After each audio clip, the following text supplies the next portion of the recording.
চীনের প্রধানমন্ত্রী লি কিয়াংয়ের আমন্ত্রণে গত ৮ থেকে ১০ জুলাই দেশটি সফর করেন প্রধানমন্ত্রী শেখ হাসিনা। তার এই সফর নিয়ে গণভবনে অনুষ্ঠিত হয় সংবাদ সম্মেলন। এতে লিখিত বক্তব্যে প্রধানমন্ত্রী জানান, এ সফরের মধ্য দিয়ে দুই দেশের সম্পর্ক কৌশলগত অংশীদারিত্ব পর্যায়ে উন্নীত হয়েছে, যা দ্বিপাক্ষিক সম্পর্ককে নতুন পর্যায়ে নিয়ে যাবে। পরে প্রশ্নোত্তর পর্বে প্রধানমন্ত্রী চীন সফরে কোনো সফলতা নেই এমন নেতিবাচক মন্তব্যের জবাবে সরকার প্রধান জানান, যারা এসব কথা বলছেন তারা জেনে শুনে বলছেন কিনা। আমি তার আগে ভারতে গেলাম, তাদের সাথে আমার সম্পর্ক বলে আসলে ভারতের কাছে দেশ বেচে দিছি। আর চীনে গেলাম, বলে কিছুই দেয় নাই। তো এটা তো বলেই আসছে।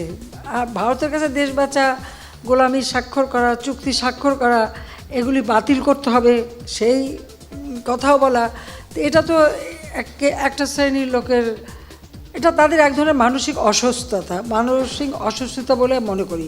সংবাদ সম্মেলনে গুরুত্ব পায় সাম্প্রতিক কোটা ইস্যু। এ প্রসঙ্গে প্রধানমন্ত্রী প্রশ্ন রাখেন, সরকারি চাকরিতে বীর মুক্তিযোদ্ধার নাতি নাতনিরা কোটা সুবিধা পাবে না, তাহলে কি রাজাকারের পরিবারের সদস্যরা সুবিধা পাবে? মুক্তিযুদ্ধের বিরুদ্ধে এত ক্ষোভ কেন?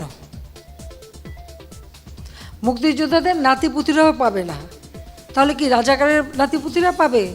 সেটা আমার প্রশ্ন, দেশবাসীর কাছে প্রশ্ন, যে রাজাকারের নাতিপুতিরা সব কিছু পাবে, মুক্তিযোদ্ধারা পাবে না। কোনো সমস্যা নেই উল্লেখ করে সরকার প্রধান জানান, ধ্বংসাত্মক কাজে জড়ালে আদালতে চলে গেল, আদালতে সেটা সমাধান, এবং আদালত তাদের সুযোগ দিয়েছে, বলেছে আপনারা আসেন, আর্গুমেন্ট করেন, বলেন, তা আদালতে যাক, বলুক না, তারা রাজপথেই সমাধান করবে।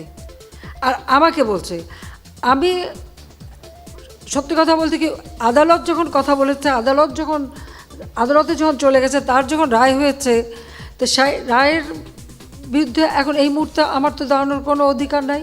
এটা তো আমার সংবিধানও বলে না, আমার পার্লামেন্টও বলে না, কার্যপ্রণালী বিধিও বলে না, কিছুই না। যতক্ষণ পর্যন্ত আদালত থেকে সমাধান না আসবে, ততক্ষণ আমাদের এখানে কোনো কিছু করার থাকে না।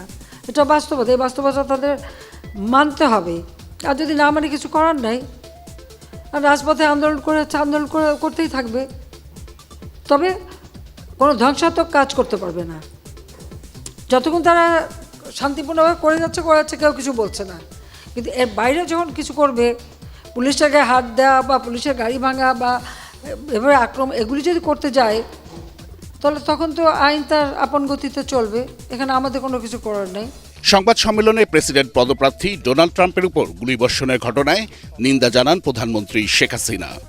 যুক্তরাষ্ট্রের মতো গণতান্ত্রিক রাষ্ট্রে একজন সাবেক প্রেসিডেন্টের উপর এ হামলার ঘটনাকে দুঃখজনক বলে মন্তব্য করেন তিনি।